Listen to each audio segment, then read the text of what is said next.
super friends. Welcome back to another edition of the Playbook. This is the radio show where you get to learn all those amazing skills that you need to build a better life and a better career. And I got to tell you, this one's special for me. Super special. So, I don't know, how old am I now? Like 800? When I was 27 years old, I bought a house in Newmarket. It was a duplex, like it was a semi-detached house. And I didn't know who bought the other side of the house until about a day after, when Brian and Jen Fable showed up and said, "Hey, we're your neighbors." And we've been stuck together in ways ever since. I've seen Jen's extraordinary journey as a coach, as a therapist, now as an author. Welcome to the show, Jen. I'm so happy to be here. You're like, when's he going to let me talk? No, this is great. I'm happy just to be here and seeing you. This is a great excuse for us to get together and catch up. So, which we've been doing over the last hour. And I'm like, why didn't we record this? Right. Unreal. All right. Playing with the levels here, Jason is. Okay, so Jen, first of all, I described you as a bunch of things. How do you describe you? They describe me as a emotional resiliency coach. So I have a background in psychology, but I'm not registered as a therapist or anything like that. I kind of fill the gap in mental health services, and I like to tell people I help you bridge the gap between your head and your heart.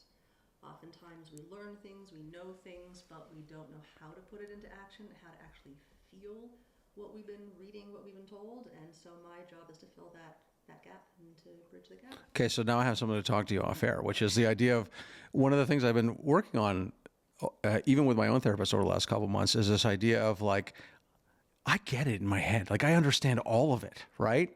But boy, oh boy, translating it. And you know what the example I give is? Turbulence. No airplane has ever been knocked out of the sky entirely by turbulence. The only time there's ever been a fatality with turbulence has been when you don't have your seatbelt and you bounce up against the ceiling.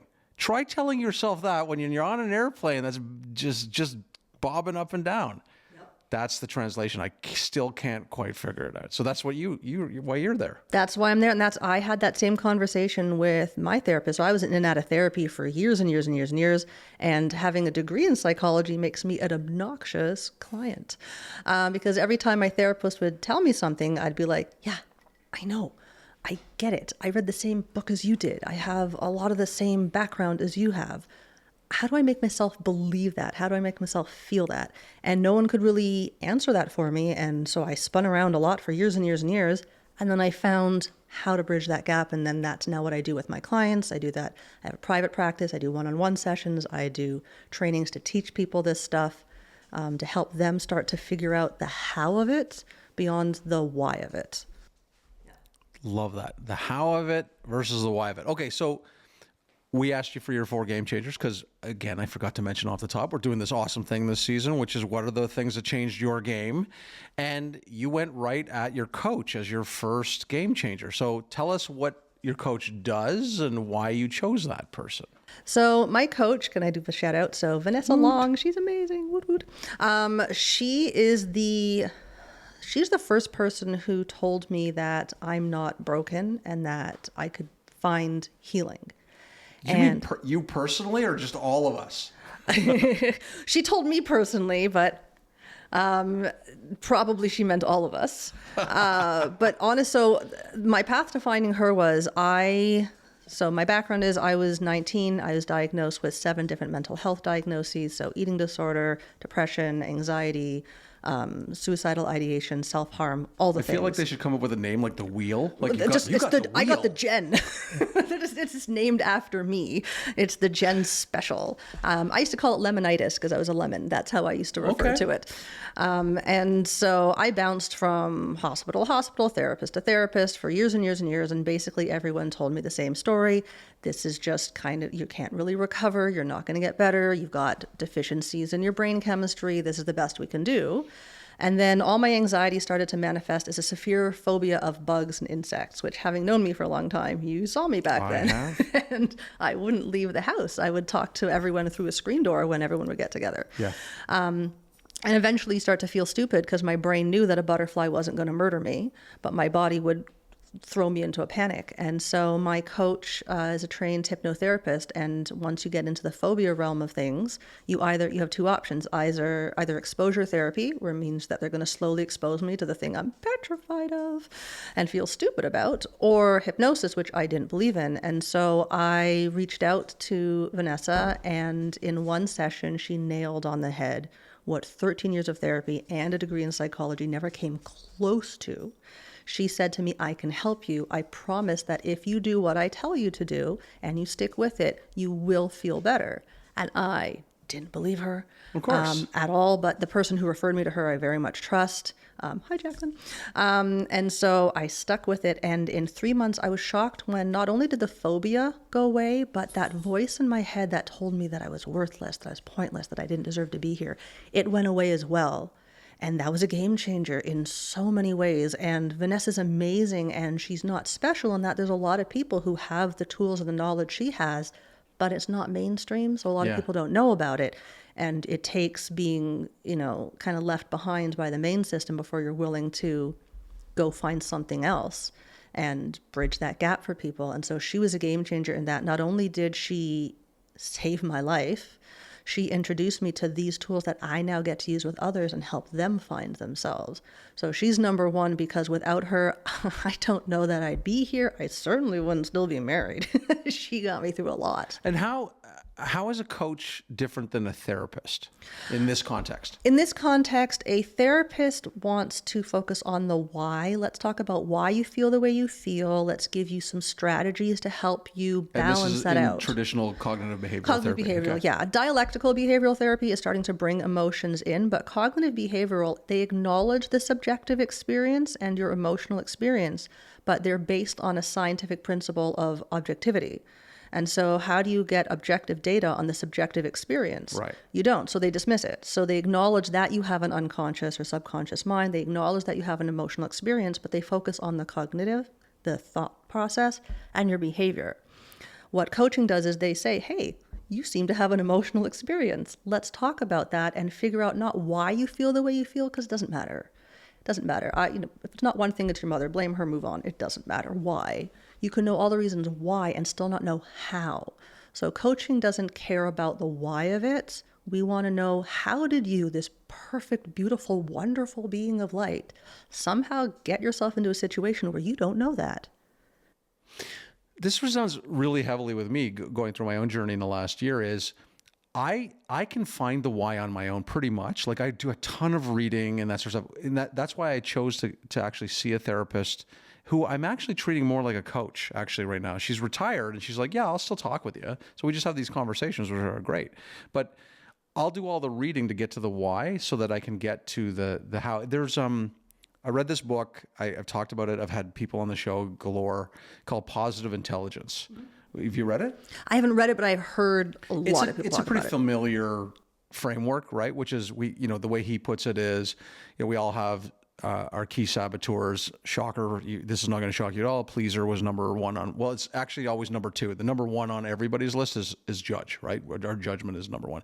So then how do you move towards this sage mindset? And it's all instant mindfulness, right? It's all these like little, like rub two fingertips together and I actually, when I took, somebody gave me a course and I'm like, and I know this is going to get a reaction from you, which is, I'm not taking the course if it's crystals and crunchy granola, right?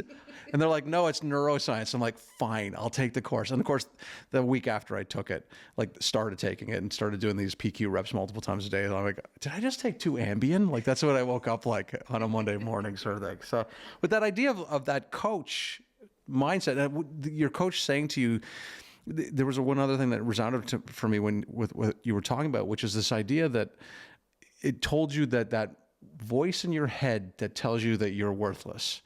You know what I learned about that over the last year is it doesn't actually, it's not always a situation where someone in your head says you are worthless. It's actually a lot more incendiary than that. It's hidden, right? And then you actually have to do a little bit of digging to go, oh my God, this is what my body's telling me and I didn't even realize it. 100%. So there's a model of communication called the meta model It's something that I teach in my 8-Day Life Mastery program, and it tells you how to ask better questions to get more useful answers. And you can use it in the framework of working with someone else, but for self-evaluation to help you get beyond what you think. What you think is highly filtered, processed information. It is not what you are picking up of the data. We're tunnel visioned. Right? Our neurology is not designed to pick up on every little thing in the environment. It's meant to hone in on something that it thinks in that moment is important based on what we've trained our brain over time is important. But that doesn't mean it's permanent. That doesn't mean it's unchangeable. We can reprogram our unconscious mind. We can reprogram those filters through which we experience the world. And our language is a really big filter. And it's one that we can access even when we have trauma. Even when we have lots of stuff going on in our background, even when we have a voice in our head that says we're broken, we can play with language patterns to unlock pieces of ourselves. Okay, not to put you on the spot, but given the fact that we're talking about coaching, is there a particular area that you see people make an incredibly egregious, I don't want to say mistake, but causes themselves harm around language that they should be thinking about differently? Oh gosh, we make so many. We don't understand. We're taught how to use language to appease. We're not taught how to use language to empower. And so we have a whole lot of people who walk around trying to please each other, but not understand each other. And we're using language that doesn't empower ourselves or other people. And so, an easy one is if you want to open up space for yourself, you add the word yet into something like, I can't do that yet. It's tiny. The word but and. Flipping those, anytime you say the word but, it cuts off what was just said. So saying and opens it up. Little things. But a lot of people talk about that. It's more about how to identify. There are 3 main communication patterns that people use when they talk about their problems. And that's how we keep ourselves feeling like the victim of our problems. Okay, so what I'm going to do is, because we're running to break here, I want to hold on to that because we've got a couple other segments, I think, where those 3 main communication problems could be awesome. Okay, cool. Sound fair? Sounds fair. All right, this time around, we talked about the value of coaching from a kind of human and personal side. And I did like that idea of telling the difference between the how and the why versus a therapist and a coach. And I really like that an awful lot. When we come back, we are going to talk about, well, you know what? I'm going to leave it as a little bit of a surprise. But I got some great stuff. And one of those things that's coming up is Jen's new book. All right, everybody, hang on. You're going to be back with more pages from the playbook right after this.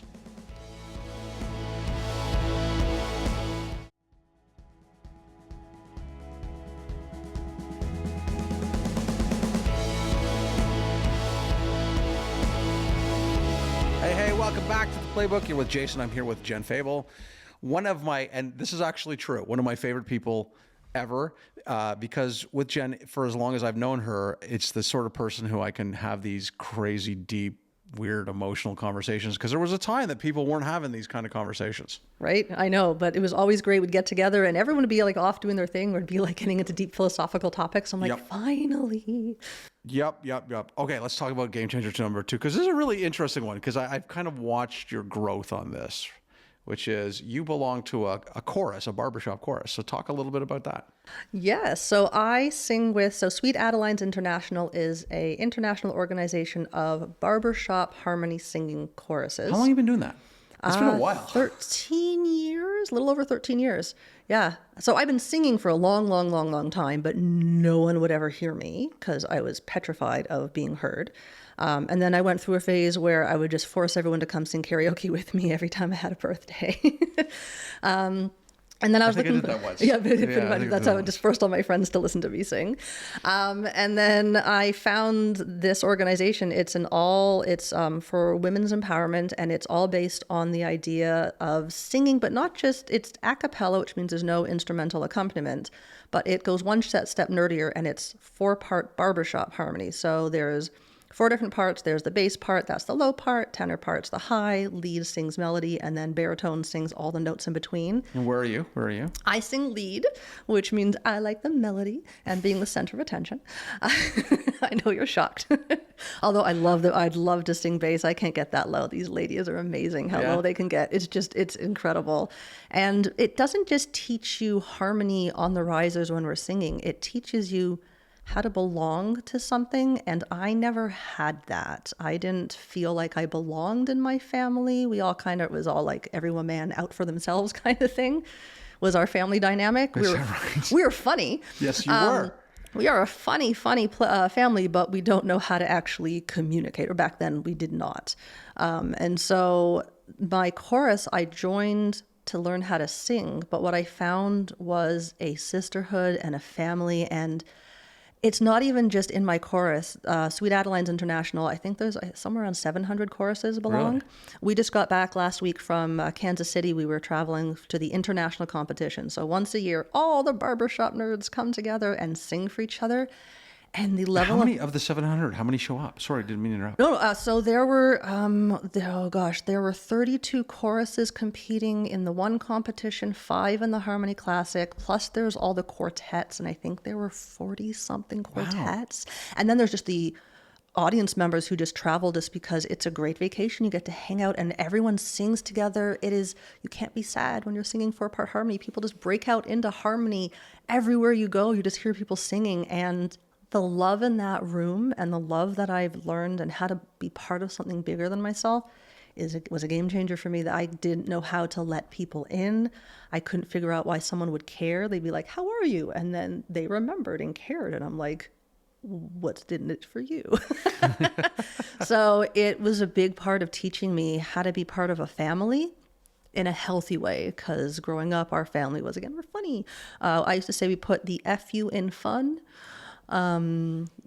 So we were, we put the fun in dysfunctional.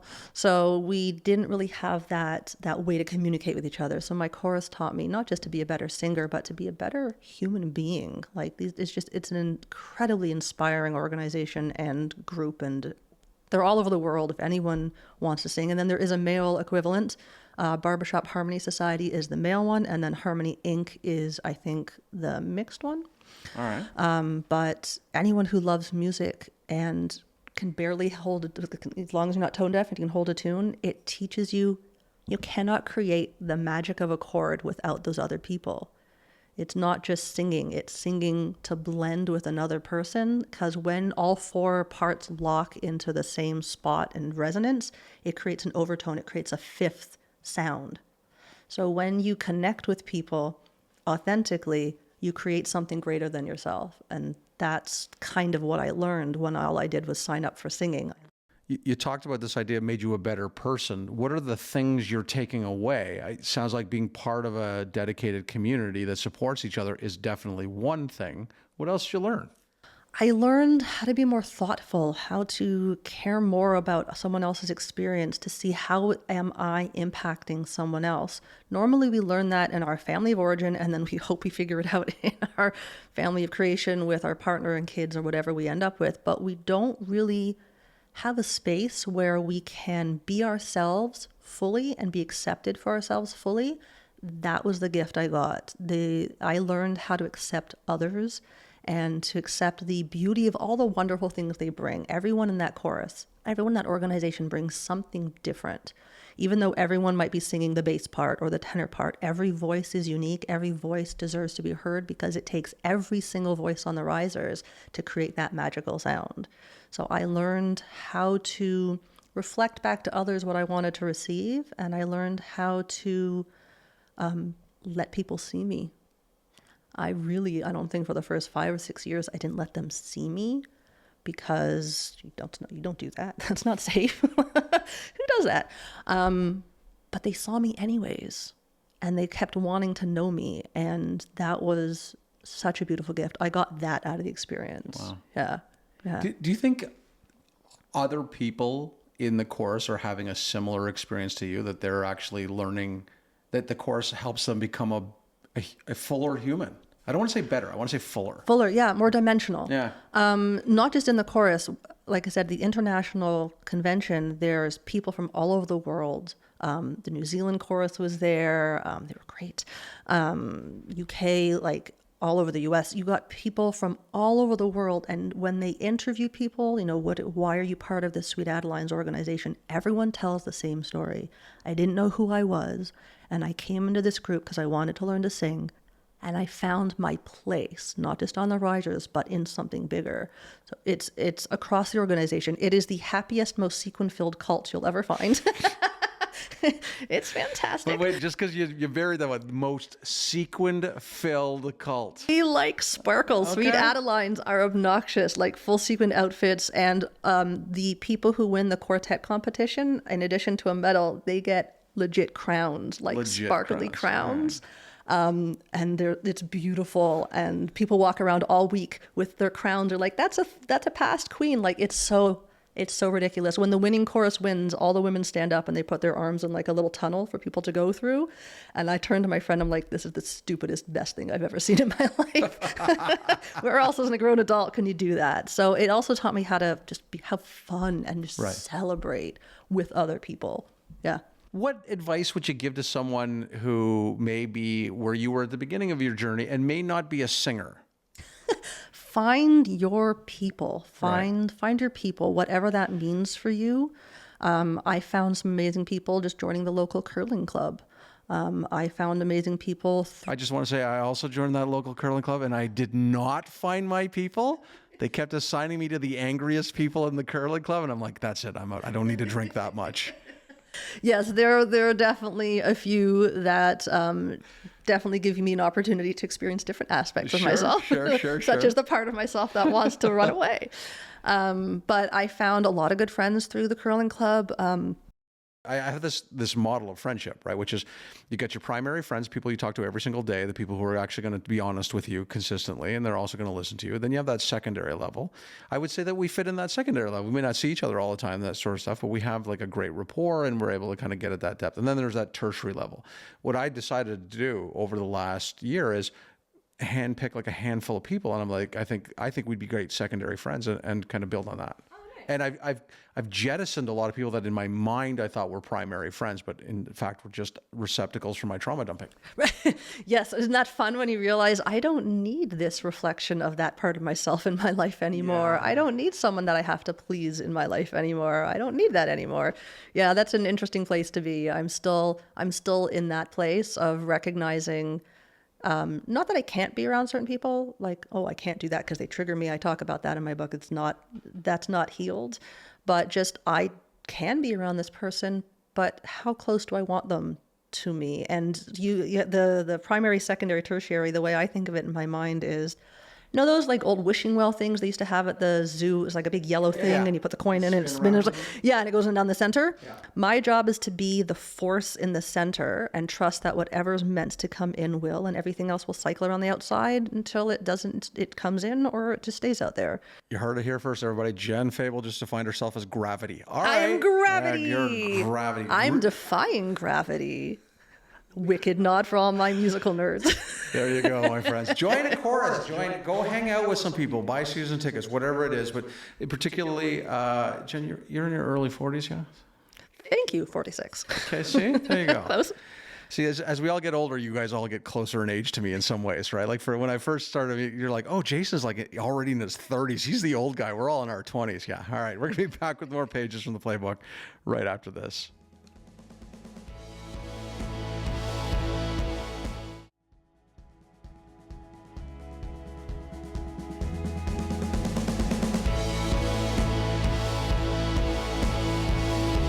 Hey, welcome back to the playbook. I got to tell you, one of my very, very favorite things about Jen is, this is going to sound weird, okay, when I say it, but I don't find there's something in my life. I don't know what it was, like my friends and that sort of stuff, but I didn't laugh around a lot of my friends, and particularly a lot around my women friends.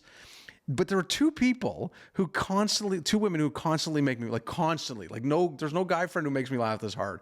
One of them was my son Cabot's mother, Michelle, and the other one's you, right? And I know for years we only spoke to each other in Simpsons references. Like I already had them going through my head as we were doing the last segment. 100%. Told you, when you come from trauma, you got to be funny. Okay, so I am holding in my hands right now Jen's brand new book. Came out like last week, right? What day? Friday? Friday, November 8th. Yeah, just came out. It has the greatest title. So I got to tell you, last week I was on stage with a group of nurses, and I do a lot of I build in a lot of freewheeling for myself. Like I read this book or just call an audible. And I called this audible 5 times, which was the name of the book. Go check it out. How to Set Boundaries Without Feeling Like a Dick, right? How to set boundaries. Everybody watch, and I watch the whole audience like, And as soon as I said the second part, they just lit up. It's like, because there were 2 things that are happening. It's naughty and silly. And there was that moment of realization, like, yes, dear God, yes, there are 200, oh my gosh, I'm still going here. 260 odd pages here. Mm-hmm. Way to go. You wrote a book and like the type is small. And I'm like, oh my, what is it, like 60,000 words? I have no idea. Okay. I know the original draft with the larger print was just over 400 pages. Yeah. So we pared it down, and it looked like one of those old Reader's Digest books. It was a little too big. So, you know. Okay, so question 1, why this topic? Why this book? So this topic, because one, in my coaching practice, it's what comes up for everyone. No matter what someone comes to me for, at some point we end up talking about boundaries, about this idea of boundaries not being telling people no, not telling people what to do, but boundaries are just about knowing what is in my realm of control and what is out of my realm of control. And when I have that defining boundary of what I can control and what I can't control, what I'm basically defining is my space and place in the universe. And so boundaries are not about relationships with others. They're about knowing yourself and knowing your space and place in the universe. And that comes up time and time again with clients, but also in my own life. I mean, I grew up in a household. My mom, God bless her, legit said to me one time, she's like, I don't even know what boundaries are. And I'm like, I know. I know you don't, mother. And so I was taught that, talking about your emotions was stupid. I was taught that boundaries weren't allowed, that love meant not having boundaries. And then I went out into the world and self-imploded because I didn't know my space and place in the universe. I was so open to making others happy and wanting them to like me and having no boundaries that I didn't know who I was. And so it was a huge part of my own journey. And it's something that everyone knows that we need to have boundaries. No one knows what that means, how important it is for our own mental sanity and well-being, and how to do it in a way that doesn't make us feel like a dick, that actually feels good, that uses words to empower, that opens a space for collaboration and communication versus, you can't talk to me like that, which are walls, not boundaries that we put up. I've been using this analogy, and it's interesting the way you're talking about this makes me think about it a bit, which is in life, when you're dealing with somebody, you're not trying to be across the table from them like we are right now. You're trying to stand next to them, right? And again, in a romantic relationship, I'd said to you earlier that I spent a lot of time trying to think, what is the purpose of a relationship? And it's like part of it for me is it's you and them versus the world. Yeah, it's about you and them. It's about you creating a space where you can know yourself better as a result of someone else. Because it's easy to know myself in isolation. It's easy to, so I run healing circles and we talk about. Wait, can I just pause you for a second? Because I just want you to say that again. That's like knock you over with a feather big, right? Is the purpose of a relationship is so that you will know yourself better than you would otherwise. Did I get that right? Did I paraphrase it? That is, wow. That's like, I can actually feel myself welling up a little bit. Like that's really big. Yeah. Sorry. No, I'm sorry. I just stepping on the healing circle. It's all good. It's all good. That's the missing piece that we don't get. That it's not about going into a relationship to find myself, to define myself. It's about going into a relationship because it allows me to know myself through the lens of another. It's so easy to know who I am when there's no one around. That's the easy part. Can I know myself when I'm surrounded by people who don't want to know me, who don't want to see me? Can I feel seen and heard even when everyone around me is telling me that they don't want to listen to me or see me? That's true self-knowledge, and we can't do that in isolation.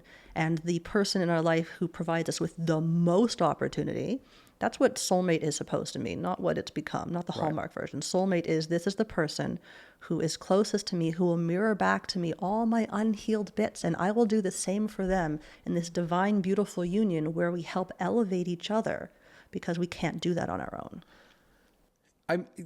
There's something in the back of my head that's kicking around, which is in relation to that. If you listen to the Gottman stuff and that sort of thing, is that if our job is to glorify our partner consistently, feed them and nourish them, I have this little mantra thing that we use. So my partner and I, we use the phrase bear and bunny, right? So the line that I use is rock the bunny, feed the bear, because those are the things we need most from each other in a way, right? And so when you hear that idea of like, if your job is to nourish, like, how do you reconcile those two things, right? The idea of like, do that, nourish them, but also they're going to be honest with you and mirror back. Well, that's where the healthy communication comes in. So if your partner's being a dick, you have to be able to say to them, hey, this is how I'm feeling as a result of your behavior. That doesn't mean you have to change your behavior, but I still want to make sure that you are working with all the information and you know.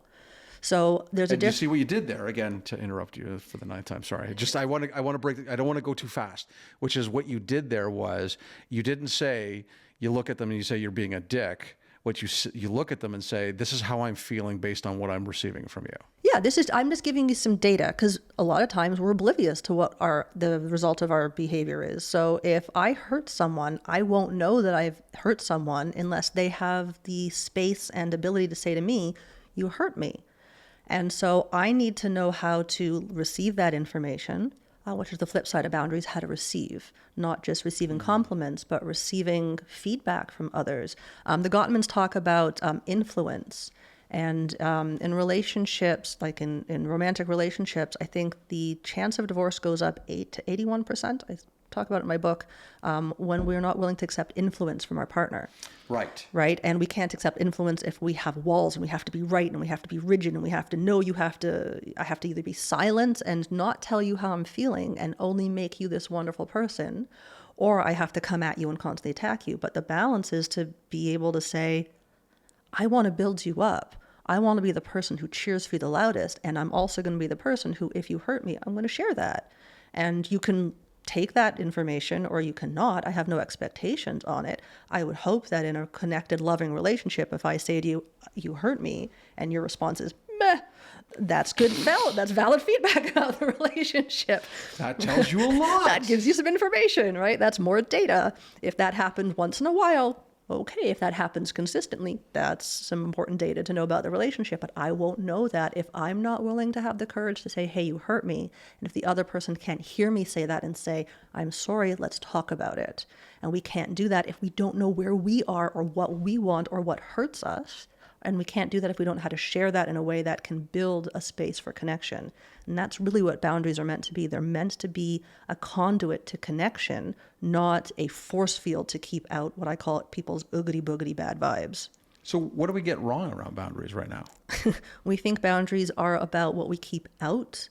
We think it's about holding people at a distance and about keeping ourselves safe. And that's all true. And what happens when you go out and get into a relationship with someone else? You have to know how to take that skill set into a space that by definition will feel unsafe at times, that by definition requires you to negotiate your boundaries. One example I give is, let's say we're painting a house and you want to paint the front door black and I want to paint it red. We can argue and you can tell me all the reasons why your color's better and why mine is wrong and vice versa. And we'll both walk away being frustrated, or we'll compromise. We're like, fine, we'll paint the front door what you want, but I get to paint the garage what I want. And so it's fair, but we're both unhappy.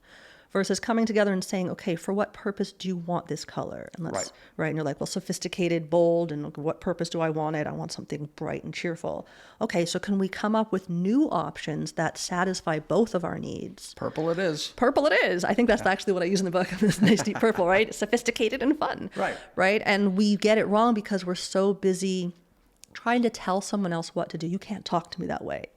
They can. That's probably why you're pissed, because they did, right? So knowing that we can't control another person with our words, we have to hold ourselves accountable just as much as we hold them accountable. And we can't do that if we don't know where we are and we don't know what's in our control and we don't know what's out of our control. We'll try to control things that aren't ours and make other people responsible for things that is ours to control. Right. And so boundaries is about knowing. So basically the answer to your question is we reverse the energy flow. We do it wrong. We get it backwards. We try to control someone else, and then we make them responsible for how we feel. We do a lot of that, don't we? We do, because Hallmark has told us that's what relationships are. Sorry, Hallmark, but your movies are giving Disney has the same problem. It gives a terrible message that, like, all I have to do is lie here and my prince will find me. That's not fun for either person. That's not fun. That's not sustainable either. But it does give a good definition on what the work is. So book boundaries, we're going to talk a little bit more about where we can find it in our last segment and that sort of stuff, but we're going to head to break right now. And when we come back from the break, I got to look at what the fourth one is. Oh yeah, that guy. All right. This one's for you, Brian, when we come back after the break.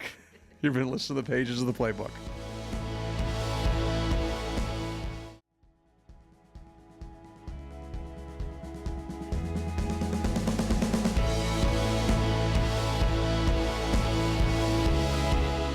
One more time, everybody, with feeling. Welcome back to the Playbook. It's Jason and Jen. We are talking a different Jen. For a long time, Jen Glynn was a co-host on the show, right? Fabulous, fabulous.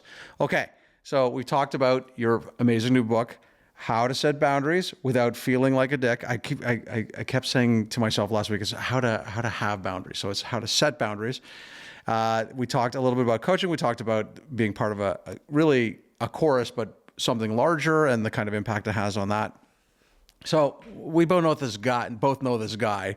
First of all, I don't know why he doesn't have his own radio show. He has the most baritone voice of anybody I've ever met in my entire life. An incredible giver to community, and really great to go and watch sports with. I gotta be honest with you, which is right. So tell us, your fourth game changer is your husband. My husband. First of all, that's lovely that nobody has done that. That makes me so sad.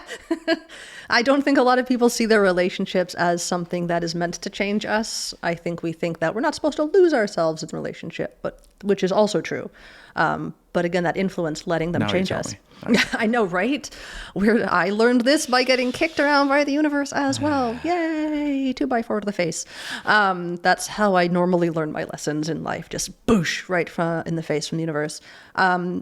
Brian has taught me, so Brian, my husband, hi, I love you. He taught me, first of all, he's the first person who encouraged me to use my voice. He's the first person who ever stood up for me. I didn't know that. There was a whole drama at one point when we were dating with my family, and he's the first person who said, don't you talk to her like that. And I didn't know that I was allowed to have someone defend me because I thought I was always wrong. So I couldn't understand why he would defend me. And he's the first person who said, they're being idiots, you talk back. So he's the first person who taught me that. And he's the first person who had a hard time with it when I did. And so we learned how to grow together. And I had to learn how to be myself, but still being open to influence to another person, how to not make it all about me, while still making sure that I'm taken care of. And that's a balance that we're not taught. It's a balance that I messed up, botched completely. But it has taught me so much, and I couldn't have done that. So many other people would have run or would not have stuck with it. And I'm sure Brian wanted to a million times. And he stayed, and he was willing to continue to see me and want to see me, even when I was being a bit of a toxic mess myself. It's interesting, like this idea. I read all these books on relationships, and I'm reading them, and I'm like, why do all of them basically say this is salvageable? And by and large, certainly there are some abusive relationships and things like that are not. But by and large, like, I didn't see this in any of the books I read, which is, here's when you walk away. Right? None of them recommend walking away, right? That's a whole different, apparently, category of books I learned. But the guy, do you know Terrence Real? Again, I know the name, but I'm not. He wrote a book called Us. And the construct in the book that's amazing is, in life, we think individually, but we need to learn how to think relationally. It's a whole different skill set that in the book Love Unbeeped, they say that there are three components to a relationship. There's you, there's them, and then there's the relationship. And your job is to focus on the relationship. Yeah, the relationship. So in the energy world, which I also like to dabble in because it's fun and I get to explore it through the science lens, the relationship is its own entity. it is its own thing. In my book, I talk about sacred geometry, and it's really hard to describe in a audio format. But basically, when we come together with another person, we open up space for something new to be born, and we're not taught how to do that. We think of, so if I have a circle and that circle is all of me, so everything I believe, think, everything I value, and then you have a circle and all of you is in that circle. Independence and being in my own circle is easy, but lonely. Overlapping too much is unsafe, even though it feels really good, because there's that dopamine hit that comes when we go into that space. But having a space where I have my space, you have your space, and we have some space of overlap where we can create something new together. That's what relationships are supposed to be. And we're not taught that. We're taught the eat, pray, love theory. This is not fulfilling to me. And so I'm going to go find myself. But it's easy to find myself alone in a temple in Bali. But can I find myself in a relationship when I feel lonely because the person is right next to me, but I don't know how to talk to them? Can I know myself in that situation? And that's hard. And we have a cognitive behavioral therapy model that takes away the emotional subjective experience. So without that, how do you navigate relationships? And so the only answer is that must not be the right relationship for you. And if it's the right one, it will never feel hard. Gosh, I wish that was true. That's the fantasy that we all bought, that if it's the right person, it will never be hard. And more people are talking about, if it's never hard, it's probably a trauma bond, not an actual relationship. And someone's not being honest in that space, right? What if it's always hard? If it's asking for a friend. Asking for a friend. I might know someone. If it's always hard, then you're probably in the season of learning and still resisting it a lot. That's very interesting. Yeah. And there's a lot of resistance when we come from a place of no boundaries equals love. So love means I don't need boundaries. You'll know exactly what I need at any given time. I don't even have to say anything. They'll just know what I want. That's a lot of pressure for the other person. You know where that comes out constantly? What do you want for dinner? I think that we should just have some dice and just roll and be like, that's what we're eating. That's what's happening. That's what good food shows up on my doorstep, and we're cooking that. I don't want meatballs tonight. I know, but it's in the bag. That's what's here. You gotta make it. Tough. We're gonna have to deal with it. That's what we're gonna work together to get through this together. I will support you as you don't like the meatballs. That's and right. You will support me. Please. Okay, so with the last couple minutes here, first of all, let's just kind of let's do the list here. So we started today by talking about the second thing we did was the chorus. I've already lost the first thing. That's how intensely first one was my coach. That one I remember. Thanks, coach. Okay, so first thing was coach, and really we talked about that idea about the difference between a coach helping you understand the how, which I love that idea. And again, a good coach will do a lot more listening than they will talking. The second thing we talked about was being part of something bigger and the kind of things that you can learn. There's a lot of thematic here about learning about yourself so that you can be your best self for everything else. The third one is about this fabulous new book, how to set boundaries without feeling like a dick. And then finally, Brian the superstar. But again, that idea of what you're able to take away in that relationship. Okay, so now we know all of that. Let's start first. How do we buy the damn book? This is awesome. It is available on Amazon. And I think we need to really, really hit this because it's important. Jen did everything on the book. She designed the cover of the book herself. That's awesome, man. I'm so proud of it. So I have a background in graphic design, and I'm like, I'm not letting anyone else touch this book. So I did all of it, and I'm so proud of it. It is a true labor of love, and it has been an exceptional journey in taking my thoughts and knowing myself through the lens of a book is really You're gonna sign interesting. My book, right? I will sign your book. Oh, yay. Awesome. Okay. Now, where do we find you and the work that you're doing? You can find me. So I have my main website, which is btgwellness.com. So BTG stands for Bridge the Gap, because that's what I help people do, bridge the gap between their head and their heart. So btgwellness.com, or my coaching website, which is livelifeunbroken.com. and everything Still through there. running that, eh? I'm still Okay. running that. I know I can't, I don't want to give it. I literally have that tattooed on my foot. That was such a meaningful part. And so I keep that for my coaching side. I have a lot of free resources on that website Awesome. that people can match. If someone does buy the book on Amazon, if they go on to my website, btgwellness.com, there's a form they can fill out, and then I will send you a free downloadable guided meditation as well as a PDF workbook to help you go through the exercises in the book. Because again, it's not just about the knowing, it's the how of it. So there's different exercises to help you learn the skills as you read the book. Phenomenal. Are you on any of the social media? You heard of that? There's a new There's thing a out, social, that's that media? weird thing. Oh my goodness. So I have an Instagram account. I don't post a lot to it. I have a Facebook page. I don't post a lot to Okay. it. I do have a private group that I'm very active in. It's called the Live Life Unbroken Collective. And that's mostly just because with algorithms, I want to connect with people. I don't want to fight algorithms. And so in the group, we can connect. It's another extension of my people. Jen Fable, this is awesome. This has been one of my favorite shows ever.